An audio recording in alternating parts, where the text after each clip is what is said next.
दोस्तों, पीपल के वृक्ष को जल चढ़ाने से कौन सा पुण्य मिलता है, आइए जान लेते हैं।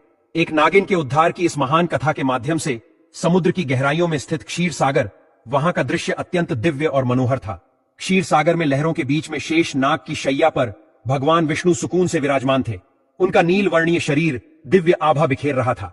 उनके समीप माता लक्ष्मी उनके चरण दबा रही थी। चारों ओर दिव्य प्रकाश था और वातावरण में शांत संगीत की ध्वनि गूंज रही थी। इसी बीच एक पावन पथ से आकाश मार्ग होते हुए देवर्षि नारद जी वहां पहुंचे। नारद जी के हाथ में उनका दिव्य वीणा था और मुख पर हल्की चिंता की रेखाएं थीं। भगवान विष्णु ने नारद जी को देखा और मंद मुस्कान के साथ कहा, पधारो नारद, तुम्हारा स्वागत है। ऐसा प्रतीत होता है कि तुम कुछ व्यग्र हो। क्या बात है? क्या तुम्हारे भ्रमण में कोई अनहोनी घटी है? नारद जी ने शीश झुकाकर भगवान विष्णु को प्रणाम किया और कहा, हे प्रभु, मैं अभी अभी पृथ्वी लोक से लौट कर आ रहा हूं। पृथ्वी का भ्रमण करते हुए मैंने एक अत्यंत विचित्र दृश्य देखा। वहां कुछ लोग पीपल के वृक्ष को काटते हुए दिखे, जैसे उन्हें उसके महत्व का कोई ज्ञान ही ना हो। दूसरी ओर कुछ तपस्वी मुनि और साधक उस वृक्ष की पूजा कर रहे थे। वे उसकी परिक्रमा करते, उस पर जल अर्पित करते और मंत्र उच्चारण करते हुए भगवान विष्णु की स्तुति कर रहे थे। हे प्रभु, इस विरोधाभास को देखकर मेरे मन में जिज्ञासा उत्पन्न हुई। पीपल के वृक्ष का क्या रहस्य है? यह वृक्ष इतना पवित्र क्यों है कि कुछ लोग इसकी पूजा करते हैं और जिन्हें इसका ज्ञान नहीं है वे इसे काटने का पाप क्यों करते हैं? कृपा करके मुझे इसके महत्व के विषय में विस्तार से बताइए ताकि मैं इस ज्ञान को लोक में फैला सक। भगवान विष्णु के मुख पर एक कोमल मुस्कान खिल उठी। वे मंद स्वर में बोले, हे नारद, तुम्हारा प्रश्न अत्यंत महत्वपूर्ण है। पीपल का वृक्ष कोई साधारण वृक्ष नहीं है। यह वृक्ष स्वयं मेरे स्वरूप का प्रतीक है। यह न केवल देवताओं का निवास स्थान है, बल्कि इसकी पूजा से मनुष्यों के समस्त पापों का नाश होता है और उन्हें मोक्ष की प्राप्ति होती है। सुनो, मैं तुम्हें पीपल के वृक्ष के महत्व की एक कथा सुनाता हूं, जो यह स्पष्ट करेगी कि क्यों यह वृक्ष पवित्र है और क्यों इसकी पूजा करनी चाहिए। हे नारद, इस कथा का केवल वर्णन और श्रवण ही मनुष्य के लिए पुण्यदय है। जो भी इस पावन कथा को श्रद्धा और भक्ति के साथ सुनता है या सुनाता है, उसे अनगिनत पुण्य प्राप्त होते हैं। जो व्यक्ति इस कथा का श्रवण करता है, उसके जन्म जन्मांतर के संचित पाप नष्ट हो जाते हैं, चाहे उसने अपने अज्ञानवश कितना ही बड़ा पाप क्यों ना किया हो। इस कथा के श्रवण से उसे पापों से मुक्ति मिलती है। इस कथा को सुनने वाला अपने पितरों का आशीर्वाद पाता है, उसके पूर्वज संतुष्ट होते हैं और उसे सुख, समृद्धि और शांति का वरदान देते हैं। इसके फलस्वरूप पितरों के आरण समाप्त होते हैं और उनके मार्ग में आने वाली बाधाएं दूर होती हैं। इस कथा को सुनने वाला व्यक्ति अपने घर में दुर्भाग्य, दरिद्रता और कष्टों को दूर करता है। उसके परिवार में सुख, समृद्धि और लक्ष्मी का वास होता है। उसका जीवन सदा मंगलमय रहता है।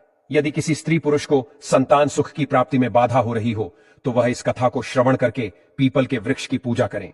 उसे संतान सुख की प्राप्ति अवश्य होती है। नारद जी ने आनंद और जिज्ञासा से कहा, प्रभु, मैं ध्यानपूर्वक सुन रहा हूं, कृपया इस कथा का वर्णन कीजिए। भगवान विष्णु ने कहा, हे नारद, पूर्व काल की बात है। एक अत्यंत गरीब व्यक्ति रहता था, जिसका नाम हरिदास था। हरिदास ईमानदार और परिश्रमी था, लेकिन उसका जीवन अत्यंत कठिनाइयों से भरा हुआ था। वह जंगल से लकड़ियां काटकर उन्हें बेचता और जैसे तैसे अपने परिवार का भरण पोषण करता था। उसका परिवार बड़ा था। बूढ़े माता पिता, उसकी पत्नी गायत्री और 3 छोटे छोटे बच्चे। हरिदास दिन रात मेहनत करता, फिर भी परिवार के लिए पर्याप्त भोजन जुटाना मुश्किल हो जाता। उसके घर में किसी भी प्रकार का धार्मिक कार्य नहीं होता था और ना ही देवताओं की पूजा अर्चना होती थी। हरिदास को शास्त्रों और धार्मिक महत्व के विषय में कुछ भी ज्ञान नहीं था। एक दिन हरिदास हाथ में कुल्हाड़ी लिए जंगल की ओर निकल पड़ा। वह सुबह से ही जंगल के एक एक कोने में घूमता रहा, पर उसे लकड़ियां तो दूर, एक भी सूखा पेड़ नहीं मिला। उसकी थकान बढ़ती जा रही थी और सूर्य अपनी मध्य अवस्था में चमक रहा था। हरिदास को चिंता सताने लगी कि यदि वह आज लकड़ियां नहीं ले गया तो घर में चूल्हा नहीं जलेगा। भूख और प्यास से व्याकुल होकर वह जंगल में और आगे बढ़ने लगा। जंगल का यह भाग अत्यंत भयानक था। ऊंचे ऊंचे वृक्ष, घनी बेलें और झाड़ियों ने सूरज की रोशनी तक को धरती पर आने से रोक रखा था। जगह जगह सर्प, बिच्छू और अन्य हिंसक जीवों के खतरे भी दिखाई देते थे, परंतु हरिदास की विवशता उसे वहां तक खींच लाई थी। बहुत देर तक भटकने के बाद अचानक उसकी नजर एक विशाल वृक्ष पर पड़ी। वह वृक्ष अपने चारों ओर एक अजीब सी आभा बिखेर रहा था। उसकी शाखाएं मानो आकाश को छू रही थीं और उसकी जड़ें धरती को गहराई से बांध कर रखे हुए थीं। यह पीपल का वृक्ष था। हरिदास ने मन ही मन सोचा, अरे वाह, कितना बड़ा और मजबूत वृक्ष है। यदि मैं इसकी कुछ टहनियां काट लूं तो आज का काम बन जाएगा। फिर उसने कुल्हाड़ी को मजबूती से थामा और वृक्ष के पास पहुंच गया। वृक्ष के नीचे खड़ा होकर उसने एक क्षण के लिए इधर उधर देखा और कुल्हाड़ी को ऊपर उठा लिया।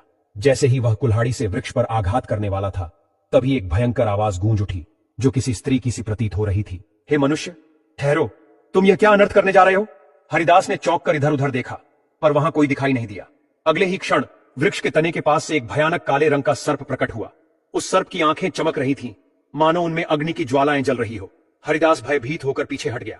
सर्प धीरे धीरे उसके सामने आकार लेने लगा। वह अब सर्प नहीं, बल्कि एक सुंदर स्त्री का स्वरूप धारण कर चुका था। यह कोई साधारण स्त्री नहीं थी, बल्कि एक नाग कन्या थी। उसका चेहरा तेजस्वी था और उसकी आंखों में अपार रहस्य झलक रहा था। फिर नाग कन्या ने गंभीर स्वर में कहा, हे मनुष्य, तुम यह पवित्र पीपल का वृक्ष काटने जा रहे थे। क्या तुम्हें इसका ज्ञान नहीं कि पीपल के वृक्ष में देवताओं का वास होता है? इसे काटने से तुम्हें महान पाप लगेगा। हरिदास की सांसें तेज हो गईं। वह भयभीत होकर कांपते स्वर में बोला, हे देवी, आप कौन हैं और मुझसे मनुष्य की वाणी में बात कैसे कर रही हैं? मैंने तो ऐसा कुछ कभी सुना भी नहीं था। कृपया मुझे बताइए कि आप कौन हैं और यह वृक्ष क्यों इतना विशेष है ना? कन्या मुस्कुराई और बोली, हे मनुष्य, मैं इस पीपल के वृक्ष की रक्षक हूं। मेरा नाम नागिनी सुरसा है। यह वृक्ष मेरे लिए बहुत प्रिय है, क्योंकि इसी वृक्ष में मेरा वास है और यह है।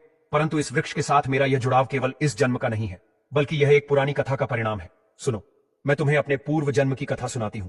यह कहते हुए नाग कन्या सुरसा का चेहरा गंभीर हो गया। उसकी आंखों में अतीत का एक गहरा रहस्य चमक उठा। हरिदास विस्मय और जिज्ञासा से उसकी ओर देखने लगा, क्योंकि यह सब उसके लिए अत्यंत अद्भुत और विचित्र था। नाग कन्या ने अपना वृतांत आरंभ किया। नाग कन्या ने गहरी सांस ली और हरिदास की ओर देखते हुए कहा, हे मनुष्य, पिछले जन्म में मेरा नाम सुमति था। मैं एक प्रतिष्ठित वैश्य परिवार में जन्मी थी। मेरे पिता एक धनवान व्यापारी थे और मेरे विवाह का आयोजन उन्होंने बड़ी धूमधाम से किया। मेरा विवाह एक पुण्यात्मा और ज्ञानी वैश्य पुत्र से हुआ, जिसका नाम धर्मपाल था। मेरे पति अत्यंत धार्मिक प्रवृत्ति के थे और अनाज का व्यापार करते थे। उनका जीवन सादा लेकिन धर्म और सत्कर्म में लीन था, किंतु मैं उनके गुणों से सर्वथा विपरीत थी। मेरा स्वभाव अत्यंत स्वार्थी और अहंकारी था। मैं ना तो अपने पति का आदर करती थी और ना ही किसी प्रकार के धर्म कर्म में रुचि रखती थी। मुझे देवी देवताओं की पूजा व्यर्थ प्रतीत होती थी। मेरा मन सदा सांसारिक सुखों और धन संपत्ति में लिप्त रहता। मेरे पति मुझे समझाते रहते कि हमें जीवन में पुण्य के कार्य करने चाहिए, देवताओं की पूजा करनी चाहिए, किंतु मैं उनकी बातों को हमेशा अनसुना कर देती। हमारे गांव के पास एक मुनि का आश्रम था। वह आश्रम शांत, पवित्र और प्रकृति की छाव में बसा हुआ था। वहां के वातावरण में एक अलौकिक शांति थी। मुनि ने अपने आश्रम के आंगन में एक छोटा सा पीपल का वृक्ष लगाया हुआ था। गांव के लोग वहां नियमित रूप से पूजा करने आते थे। वे पीपल के वृक्ष के चारों ओर दीप जलाते, जल चढ़ाते और उसकी परिक्रमा करते। उनका विश्वास था कि इस वृक्ष में भगवान विष्णु का वास है और उसकी पूजा करने से उनके पितर प्रसन्न होते हैं। लोगों की श्रद्धा और भक्ति से वह वृक्ष बहुत ही कम समय में विशाल हो गया। एक दिन की बात है, मैं उस आश्रम के पास से गुजर रही थी। वहां मैंने देखा कि एक ब्राह्मण अत्यंत श्रद्धा से उस पीपल वृक्ष की पूजा कर रहा था। वह वृक्ष के तले जल चढ़ा रहा था और मंत्रोच्चार कर रहा था। यह दृश्य देखकर मैं ठहाका मारकर हंसने लगी और कटु स्वर में कहा, अरे ब्राह्मण, तुम मूर्खों की तरह इस वृक्ष की पूजा क्यों कर रहे हो? यह तो केवल एक पेड़ है ना, फल देता है ना फूल। क्या यह पेड़ किसी काम का भी है? यह व्यर्थ का ढोंग है। तुम्हारी पूजा का कोई लाभ नहीं है। मेरे शब्द सुनकर वह ब्राह्मण अत्यंत शांत भाव से मेरी ओर देखता रहा। फिर वह गंभीर स्वर में बोला, हे देवी, तुम्हारा अज्ञान ही तुम्हारे इस व्यवहार का कारण है। क्या तुम्हें झात नहीं कि यह पीपल का वृक्ष मात्र एक साधारण वृक्ष नहीं है? इस वृक्ष में स्वयं भगवान विष्णु का वास होता है। यह वृक्ष जीवित है और अत्यंत पवित्र है। इसकी पूजा करने से भगवान विष्णु प्रसन्न होते हैं। इसके तले जल चढ़ाने से पितरों का आशीर्वाद प्राप्त होता है। अनेक जन्मों के पाप इस वृक्ष की पूजा से समाप्त हो जाते हैं। यह वृक्ष मानव जीवन के लिए वरदान स्वरूप है। उस ब्राह्मण की बातों ने मेरे अहंकार को और भड़का दिया। मैंने कटु शब्दों में उसका और उस वृक्ष का उपहास किया। मैं क्रोध में आकर उस वृक्ष के पास पहुंची और व्यंग्यपूर्ण स्वर में कहा, देखते हैं तुम्हारा यह वृक्ष कितना महान है। यह कहकर मैंने आवेश में आकर पीपल के वृक्ष को लात मार दी। जैसे ही मेरी लात उस वृक्ष को लगी, उसी क्षण एक विचित्र घटना घटी। मेरे पैर से लेकर शरीर के अन्य अंगों में जलन होने लगी। वह जलन असहनीय थी। मैंने देखा कि मेरे शरीर में परिवर्तन हो रहा था। धीरे धीरे मेरा रूप बदलने लगा। मेरी त्वचा काली पड़ने लगी और देखते ही देखते मैं एक भयानक सर्पिनी में परिवर्तित हो गई। नागिनी का रूप धारण करके मैं वहीं पर चीखने चिल्लाने लगी। मेरी चीख पुकार सुनकर आश्रम के मुनि वहां आ गए। मैं उनके चरणों में गिर पड़ी और रोते हुए अपनी व्यथा मैंने उनसे विनती की कि मुझे इस श्राप से मुक्ति दिलाए। मुनि गंभीर स्वर में बोले, हे स्त्री, तुमने घोर पाप किया है। पीपल के वृक्ष को अपवित्र करना और उसका अपमान करना भगवान विष्णु का अपमान है। तुम्हें तुम्हारे कर्मों का दंड मिला है। फिर मैंने कांपते हुए हाथ जोड़कर मुनि से प्रार्थना की, हे राशिवर, कृपया मुझे क्षमा करें और इस शराब से मुक्ति का कोई उपाय बताएं। मैं अपने पापों के लिए पश्चाताप करना चाहती हूं।